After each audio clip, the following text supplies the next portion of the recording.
Sa atong episode karon, ang lungsod sa Hagna pinanguluhan ni Mayor Joseph Ranyola nagsaulog sa ikad-127 ka tuig nga kasumaran sa Rizal Day didto ipahigayon sa Rizal Park ning lungsod sa Hagna. Diin kini gitambungan sa mga opisyales ug mga kawani sa nasyonal ug lokal nga pagamahanan. Sa laing bahin, isip timaan sa pagpasalamat sa kagamahanan sa probinsya sa Bohol, pinaagi sa Provincial Health Office ug Department of Health mihatag og pasidungog sa mga LGU ug barangay sa tibuok probinsya kinsa ang mga voluntaryong donor sa dugo nakaabot sa 1% nga populasyon nga gipahigayon niadtong Disyembre 20, 2023 sa Provincial Capital Ceremonial Hall, Tacbayan sa Tagbilaran.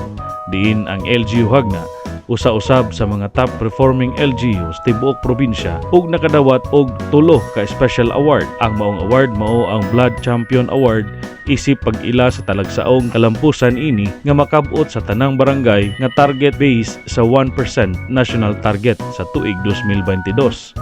Single Large Mobile Blood Donation Award isip pag-ila sa talagsaong kalampusan ini sa pagpungolekta og 143 ka unit sa dugo nga pinakataas nga gidaghanon sa blood units nga nakolekta sa usa ka LGU nga gipasiugdahan sa MBD niadtong Marso 25, 2022 og Globe Award nga nakakuha og blood donation rate nga 1.05% nga niigo sa target para sa tuig 2022. Ang mga plaque gidawat ni Antioco Loren, LGU Senior Executive Assistant og Irene Bale, Registered Nurse sa Hagna MBD point person.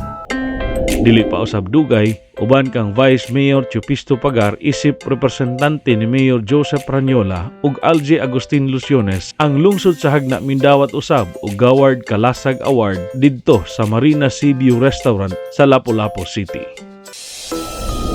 Sa laing bahin, niadtong Enero 4, 2024, ang Asosasyon sa Kanipol Tubod Monte Livestock Racers nakadawat og 2 ka buok nga baka gikan sa National Dairy Authority sa lungsod sa Ubay. Gihatod kini kauban ang mga kawani sa Municipal Agriculture Office sa Hagna pinanguluhan ni Joanna Marie Rosario. Dakong gikalipay og pagpasalamat sa asosasyon nga kini ilang dawat dako og kahimuan isip unang ang-ang sa ilahang panginabuhian. Kini nga inisyatiba nahimong posible tungod sa walay puas nga pagsuporta ni Mayor Joseph Ranyola. Usa lamang kini nga mga kalambuan sa agrikultura dinhi sa atong lungsod.